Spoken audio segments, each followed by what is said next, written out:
नमस्कार। फिर से एक बार स्वागत है मेरे चैनल पर। मैं हूं राज। आप देख रहे हैं हाईवे 33। दोस्तों, ये जो कहानी आज मैं आपको बता रहा हूं, ये सुशील जी ने मुंबई से भेजी है।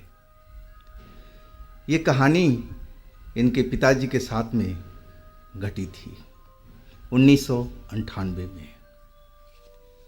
सुशील जी झारखंड के दुमका जिला के रहने वाले हैं। तो चलते हैं इनकी कहानी में।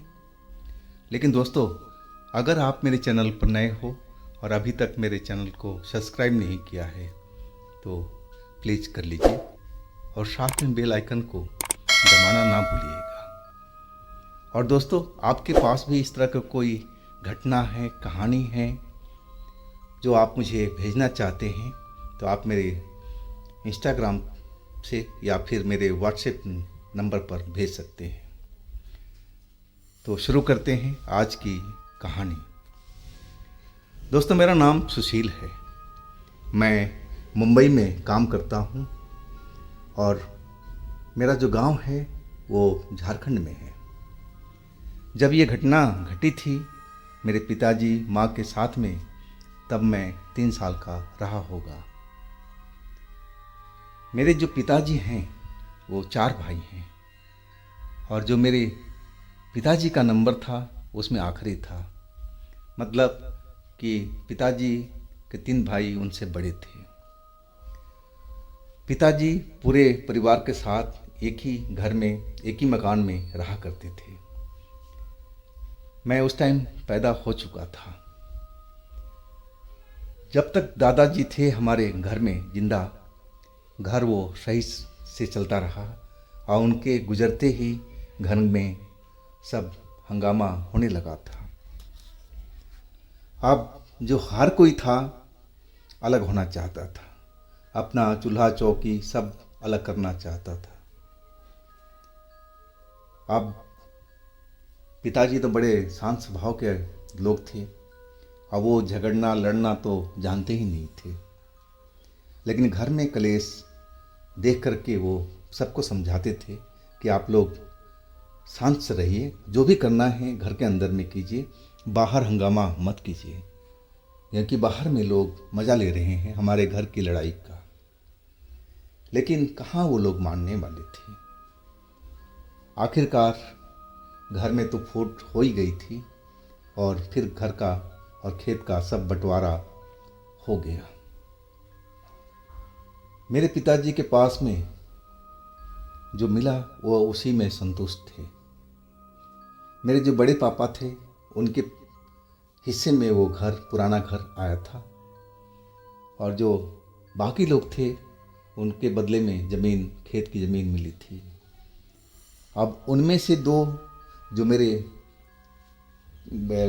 फादर के भाई थे, यानी हमारे चाचा ताऊ, वो तो पैसे वाले थे और उन्होंने अपने घर तो आराम से बनवा लिया अपने अपने खेत में। लेकिन मेरे पिताजी तो कोई बचत किए ही नहीं थे। जो भी उन्होंने कमाया वो संयुक्त परिवार में दे दिया। अब तो उनके पास में कुछ भी नहीं बचा था। आखिर अब वो अपना मकान बनाएं तो कैसे बनाएं। अब जो बड़े पापा थे वो कह रहे थे कि भाई अपना इंतज़ाम करो, इस घर को खाली करो। उनका कहना भी सही था, लेकिन हमारे पिताजी के पास में तो कुछ था ही नहीं था। आखिर वो उस घर को कैसे खाली करे, कहाँ जाए। अब इस पर भी विवाद होने लगा था, इस पर भी झगड़ा मेरे बड़े पापा करने लगे थे। पिताजी उदास रहने लगे। समझ में नहीं आ रहा था उनको कि कहाँ से पैसे लाएं, क्या करें। ये बात को मेरे नाना जी को पता लगा। नाना जी सरकारी काम से रिटायर हुए थे और उनको पैसा काफ़ी मिला हुआ था। हमारी दयनीय हालत देख करके वो शायद हम लोगों पर तरस खा गए थे और उन्होंने मकान बनवाने का संकल्प लिया। बोले कि तुम लोग टेंशन मत करो, मेरे जीते जी तुम लोग सड़क पर नहीं रहोगे, मैं तुम्हें सब कुछ करके दूंगा। और फिर नाना जी ने उस खेत में मकान बनवाने का फैसला कर लिया और सारा इंतज़ाम कर दिया था। अगले दिन मजदूर, मिस्त्री, सामान वगैरह सब कुछ आ चुका था। हालांकि नाना जी चले गए थे। अब जो काम का देख रेख कर रहे थे हमारे पिताजी। उस जमीन पर नींव का काम शुरू हो चुका था, खुदाई का चल रहा था। 4 मजदूर खुदाई कर रहे थे और 2 मिस्त्री थे। और अचानक दोपहर का टाइम था और एक मजदूर चिल्लाने लगा, सब मिस्त्रियों को, मजदूरों को इकट्ठा करने लगा। और उसका शोर सुनकर के पिताजी भी वहाँ पहुँच गए कि आखिर ये शोर क्यों हो रहा है, क्या मिल गया है। जब वो गए तो वो जो मजदूर था वो चिल्ला रहा था कि देखो यहाँ पर कुछ मुझे दिखाई पड़ रहा है, कोई बर्तन है तांबे पीतल का जैसे नज़र आ रहा था और उसमें भी ढक्कन लगा हुआ था। अभी भी वो ज़मीन में गड़ा हुआ दिखाई दे रहा था और ऊपर का हिस्सा चमक रहा था।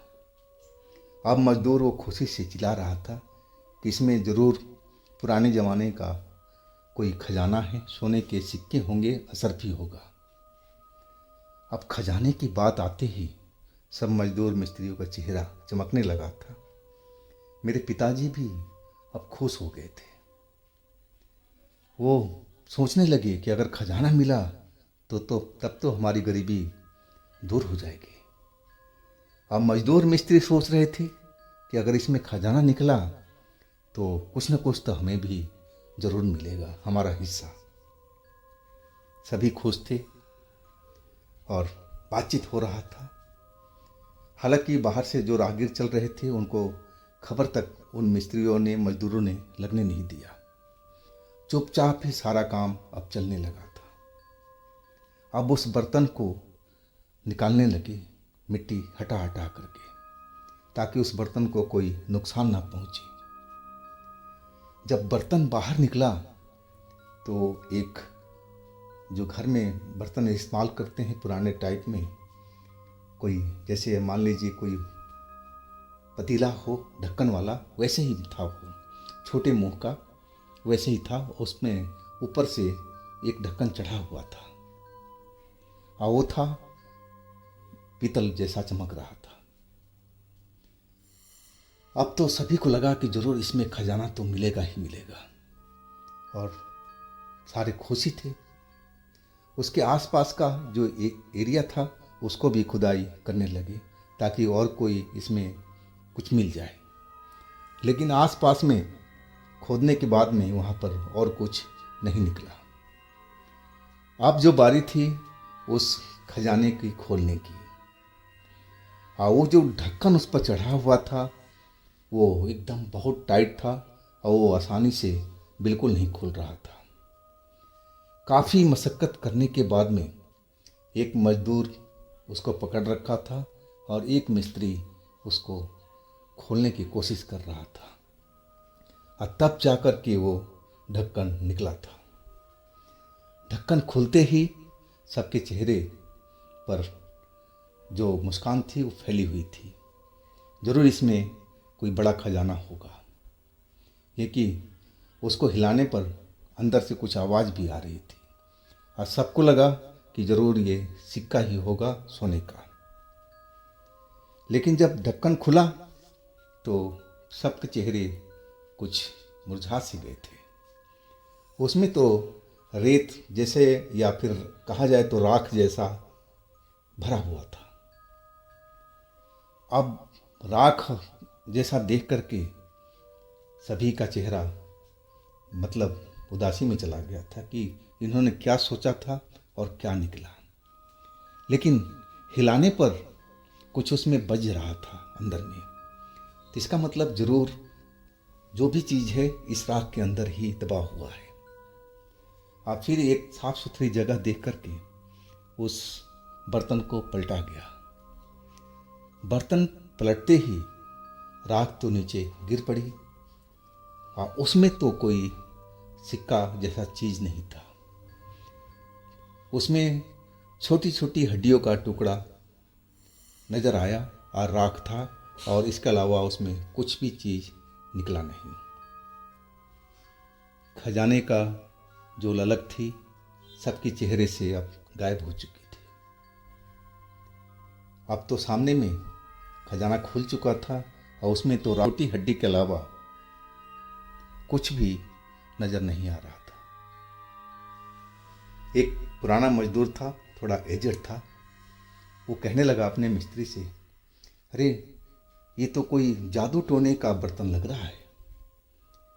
पहले ज़माने में ओझा गुनी लोग भूतों को पकड़ करके और बंद कर दिया करते थे और फिर मिट्टी में वो लोग दबा दिया करते थे। मुझे तो वही चीज़ लग रहा है। अब उसकी बात सुन करके वहाँ पर डरावना माहौल हो गया था। जिस मजदूर ने उस बर्तन को निकाला था, जिसने खोला था, हालांकि उसमें हर कोई सम्मिलित था, लेकिन उस बर्तन को छूने वाले दो ही लोग थे। पिताजी ने तो हाथ तक नहीं लगाया था। अब वो लोग डर चुके थे। अब पिताजी कहने लगे कि देखो, अगर ऐसा मामला है तो इस बर्तन को एक पास में गड्ढा था, बोले वहाँ पर फेंक दो और ये राख वगैरह भी उठाकर उसमें डाल दो। ये बाहर में खुले में रहना नहीं चाहिए। अब मजदूर जो उसने खोला था, वही मजदूर ने उस बर्तन को भी ले जा करके गड्ढे में डाला और वो राख भी उठा करके हड्डी वगैरह वो भी गड्ढे में डालाया था। अब जो हंसी खुशी का जो माहौल चल रहा था काफ़ी देर से, वो सब बंद हो चुका था। अब काम स्टार्ट हो गया था। अब सब का मन जो चेहरा था उतरा हुआ था। शाम को जल्दी ही मजदूरों ने छुट्टी ले लिया। पिताजी ने कोई उनको रोकने की कोशिश नहीं की। समझ रहे थे कि ये सब दुखी हो चुके थे। 1 घंटा पहले ही वो सारे काम बंद करके चले गए थे। अगले दिन वही मिस्त्री और वही मजदूर जिसने उस बर्तन को छुआ था, खोला था, वो लोग नहीं आए। मेरे पिताजी ने उन बाकी मिस्त्रियों से, मजदूरों से पूछा तो कहने लगे उनकी रात में तबीयत खराब हो गई है, इसीलिए वो लोग नहीं आए। अब पिताजी को भी ये सुनकर के थोड़ा झटका लगा। डर सा गए थे कि कहीं ये बात सच तो नहीं है कि उसमें जो बर्तन खोला गया था उसमें कोई भूत हो, प्रेत हो। अब वो डरे डरे से रहने लगे थे। और इधर मकान का काम तेज चलने लगा था। वो 2 मजदूर, जो मिस्त्री और मजदूर थे, वो तो आए नहीं। उनके बदले में दूसरे कोई आ गए थे और काम हमारा घर का रुका नहीं, चलता ही रहा। कुछ टाइम में मकान हमारा बन करके तैयार हो गया था और हमारे जो बड़े पापा थे, अब उन्होंने इस मकान का पूजा पाठ करवाया और उसमें वो हमारे जो ताऊ वगैरह थे सब कोई सम्मिलित हुए, गांव के लोग भी सम्मिलित हुए, पूजा पाठ भी हुआ था। और फिर हम लोग इस घर में शिफ्ट हो गए थे। 15 दिन तक तो उस घर में ऐसा कुछ नज़र नहीं आया था। पिताजी को, माँ को, सब कुछ आराम से चल रहा था। कोई भी भूत प्रेत का साया ऐसा कुछ भी उस घर में बिल्कुल नहीं दिखा था। हाँ, वो अंधेरी रात थी और माँ पिता हमारे सोए हुए थे। मैं भी सो रहा था मम्मी के पास में। करीब रात के आधी रात का समय था, 11 के और 12 के बीच का था। और अचानक हमारे जो बरामदा था उसमें किसी के चलने की आवाज़ आने लगी और वो भी तेज तेज, जैसे कोई भारी बूट पहन रखा हो और तेज़ी से उस बरामदे में आ रहा हो, जा रहा हो, ऐसा वो महसूस होने लगा और आवाज़ सुनाई पड़ने लगी।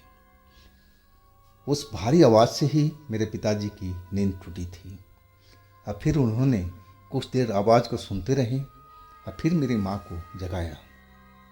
माँ ने भी वो आवाज़ सुनी और फिर तो दोनों सोचने लगे कि शायद ये कोई चोर आ गया है। उनके मन में भूत प्रेत का शंका नहीं था, वो चोर के नाम से डर गए थे। लेकिन वो आवाज़ थी लगातार बरामदे में आ रही थी, सुनाई पड़ रही थी। आधा घंटा पौन घंटा बीत चुका था। जो भी था वो अभी रुक नहीं रहा था। वो लगातार इधर से उधर चलता जा रहा था। अब पिताजी को अब बर्दाश्त नहीं हुआ, तो घर में एक छोटा सा डंडा था और टॉर्च था। वो लेकर के वो दरवाज़ा खोल दिए। जैसे ही दरवाज़ा खोला और टॉर्च की रोशनी आगे की तरफ की जिधर से आवाज़ आ रही थी, तो उन्होंने क्या देखा कि कम से कम 9 फुट का एक आदमी, काला काला सा, अब बिना कपड़ों का उस बरामदे में खड़ा है। और उसके जो पैर थे वो भी काफ़ी बड़े बड़े, और उसी से वो आवाज़ गलियारे में आ रही थी, जैसे कोई भारी जूता पहन रखा हो, ऐसी आवाज़ें सुनाई पड़ रही थी। उस नंगे आदमी को देख करके पिताजी चीख पड़े, बहुत डर गए थे। और उनका चीख सुन करके जो मेरी माँ थी, मैं तो नींद में सोया हुआ था, और वो भी बाहर निकल आई थी और वो भी उस नंगे आदमी को देखा। अब वो माँ जो थी हमारी, वो भी डर गई थी और वो जल्दी से कमरे के अंदर आ गई और पिताजी को बुलाने लगी कि अंदर आओ जल्दी से, ये कोई चोर नहीं है, ये कोई भूत है या शैतान है, अंदर आ जाओ जल्दी से। मेरी माँ देवी माँ की पूजा किया करती थी, देवी माँ की भक्त थी, और वो अपनी माँ से गुहार करने लगी कि माँ, ये हमारे घर में कौन आ गया है, इसको यहाँ से भगाओ। वो अपना जो ध्यान स्तुति था वो करने लगी थी। अभी तक हमारे जो पिता थे वो गलियारे में जैसे रुक से गए थे, और माँ बीच बीच में उनको आवाज़ दे रही थी कि तुम अंदर आ जाओ, बाहर मत खड़े रहो। लेकिन पिताजी की कोई भी आवाज़ नहीं आ रहा था। अब जो गलियारा था बिल्कुल सुनसान हो गया था। ना तो उस शैतान का चलने की आवाज़ आ रही थी, और ना पिताजी की भी कोई आवाज़ माँ को सुनाई पड़ रही थी। आखिरकार थोड़ी देर में माँ दरवाज़ा से बाहर निकला तो देखा तो पिताजी तो उस गलियारे में है ही नहीं है, और ना वो शैतान कहीं दिखाई पड़ रहा है। अब तो माँ घबरा गई। अब जो हमारा गांव था वहाँ से कुछ दूरी पर था, क्योंकि हमारा जो ये नया घर बना था ये खेत में था। अब बीच में भी खेत वगैरह थे और उसके बाद गांव शुरू होता था। माँ तो जैसे पागल हो गई थी, वो चिल्लाए जा रही थी पिताजी को, कहाँ हो तुम, कहाँ हो। लेकिन पिताजी का कहीं अता पता ही नहीं था कि वो शैतान पिताजी के साथ में क्या किया, कहाँ ले गया। अब माँ हमें तो बिस्तर पे ही छोड़ दिया था और वो घर के बाहर निकल गई थी। वो देवी माँ का नाम ले जा रही थी, स्तुति कर रही थी और दरवाजे के बाहर खड़ा होकर के चिल्लाने लगी। अब रात का कोई चिल्लाता है तो आवाज़ तो दूर दूर तक जाती है, और गांव के शायद लोगों ने मेरी माँ का आवाज़ सुन लिया था। वो समझ गए कि उस नए घर में कुछ न कुछ तो हुआ है, या तो कोई चोर आए हैं या कोई और बात हुई हो। और जो लोग जग चुके थे वो अपने टॉर्च वगैरह ले करके और दूसरे लोगों को साथ में ले करके हमारे घर तक पहुंच गए थे कुछ देर में। मेरी माँ दरवाजे पर खड़ी अभी भी रोए जा रही थी और चिल्ला रही थी। जब वो लोग वहाँ पर इकट्ठा हुए और रोने चिल्लाने का वजह पूछा तो माँ ने सारी बात बताई। माँ की बात सुन करके वो लोग भी डर गए थे और कहने लगे, ऐसा कैसे हो गया, हमने तो इस गांव में आज तक किसी भूत को देखा ही नहीं है, तो ये भूत कहाँ से आ गया। अब वो लोग अपने टॉर्च की सहायता से पहले तो घर के अंदर पूरा छानबीन किया, देखा, लेकिन पिताजी तो थे ही नहीं। आखिरकार वो लोग खेतों में देखना शुरू किया और पिताजी का नाम भी पुकारती जा रही थी, लेकिन अभी भी पिताजी का कोई सुराग नहीं लग रहा था, ना पता चल रहा था कि वो गए तो कहाँ गए। अब थोड़ी दूरी पर वो गड्ढा था जहाँ पर उस मजदूर ने उस बर्तन को फेंका था, उस राख को फेंका था। अब जब वो गांव के लोग उस गड्ढे में टॉर्च अपना जलाकर देखा तो क्या देख रहे हैं कि हमारे पिताजी उसी गड्ढे में गिरे पड़े हैं और शायद मर चुके हैं या बेहोश हो गए हैं। दो ही चीज़ था कि उनमें कोई हलचल नहीं थी। और वहाँ पर वही जो शैतान था, नंगे वाला, लंबा वाला, वो खड़ा हुआ और ऊपर की तरफ देख रहा था, जो लोग टॉर्च की रोशनी उस पर डाल रहे थे। और टॉर्च की रोशनी ही पड़ते ही वो चिल्लाने लगा था बहुत तेज आवाज़ में, और उसकी चिल्लाहट सुन कर के गांव के लोग डर गए थे। लेकिन कुछ लोग साहसी थे और वो ऊपर से जो आसपास में ईंट पत्थर था और उस पर वो फेंकने लगे थे। गांव के लोग धीरे धीरे करके बहुत लोग इकट्ठा हो गए थे। अब इतने लोग इकट्ठा हो, इतने टॉर्च की रोशनी हो, तो वो अचानक वो भूत उस जगह से गायब ही हो गया था। अब वो नज़र नहीं आ रहा था। आखिरकार मेरे पिताजी को उस गड्ढे से निकाला गया तो देखा तो उनकी सांस चल रही थी, वो सिर्फ बेहोश हुए थे। फिर उनको पानी वानी डाल करके होश में लाया गया। फिर उन्होंने जो बताया कहानी कि माँ तो अंदर दरवाजे पर अंदर घुस गई थी, अब मैं भी अब कमरे की तरफ जा रहा था और तब तक उसी शैतान ने अपना लंबा हाथ करके और उनको खींच दिया था। और जैसे ही अपनी साइड में खींचा, उसी टाइम में पिताजी बेहोश हो गए थे। और फिर अपने आप को इस घर में पाया था जब लोगों ने उन पर पानी वानी डाला और तब जाके होश में आए थे। अब कहा जाए तो मेरे पिताजी की जान बच गई थी। अब तो रात का टाइम था, अब तो जो था वही किया गया। माँ मेरी देवी माँ का स्तुति कर रही थी, पूजा कर रही थी और मेरी पिताजी की ख्याल रख रही थी, और बाकी सब गांव के लोग वापस अपने घर चले गए थे। माँ ने अंदर से दरवाज़ा बंद कर रखा था, लेकिन उसके बाद में दोबारा वो शैतान उस घर में नहीं आया था उस रात को। अगले दिन पिताजी की तबीयत खराब हो गई, बुखार चढ़ने लगा था। पहले तो धीरे धीरे बुखार आ रहा था और फिर दोपहर तक तेज बुखार हो गया था। अब जो हमारे बड़े पापा थे, ताऊ वगैरह थे, वो भी आ चुके थे, क्योंकि जो हमारा घर था लास्ट में पड़ता था गांव के दूसरी साइड में। शायद वहाँ तक रात में खबर नहीं पहुँची थी, और वो भी आकर के सब जानकारी लेने लगे। और फिर मेरे पिताजी के बुखार देख करके वो लोग कहने लगे कि शायद ये बुखार उसी के वजह से है, जो काला शैतान इनको पकड़ा था, इसी की वजह से इन पर बुखार चढ़ा हुआ है। इनको तो किसी तांत्रिक से दिखाना चाहिए या फिर किसी मंदिर में ले जाना चाहिए। और फिर वही हुआ, गांव के एक देवी माँ के मंदिर में पिताजी को ले जाया गया, और फिर वहाँ के जो पुजारी था वो पिताजी को ऊपर झाड़ा वाड़ा लगा करके और गंगा जल वगैरह छिड़का। अब वास्तव में उनका बुखार उसके 1 घंटे के बाद में उतर गया था। लेकिन वो पुजारी कहने लगा था कि देखो, इनको कम से कम 15 दिन तो इस मंदिर में आना ही चाहिए।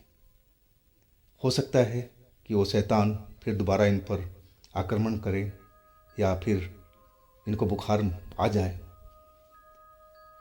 15 दिन तक हमारे पिताजी उस मंदिर में जाते रहे, माँ के साथ में, मैं भी साथ में गोद में था। और तब जा कर के पिताजी की हालत सुधरी थी। हाँ, लेकिन उस घटना के बाद में वो शैतान कभी हमारे घर में या फिर बाहर में या कहीं गांव में नज़र नहीं आया था। मेरी माँ तो देवी की पुजारी थी और देवी माँ को बहुत मानती थी। उसने भी बहुत सारा आराधना पूजा पाठ किया था। शायद यही असर होगा कि हमारे घर में वो दोबारा प्रवेश नहीं कर पाया। मुझे तो ऐसा ही लगता है। और फिर उसके बाद तो सब कुछ शांति से चलता रहा।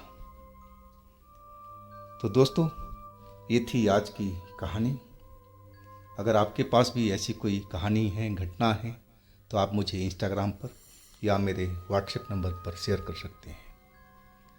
और दोस्तों, मेरे दूसरे चैनल पर भी जाइए, उनमें भी अच्छी अच्छी कहानी हमने डाली हुई है जो बेहद आपको पसंद आएगी।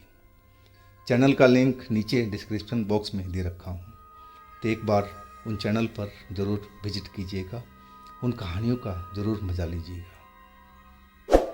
फिर हम मिलते हैं अगले दिन एक नई घटना, एक नई कहानी में। आप लोग अपना बहुत ही ख्याल रखिएगा। नमस्कार।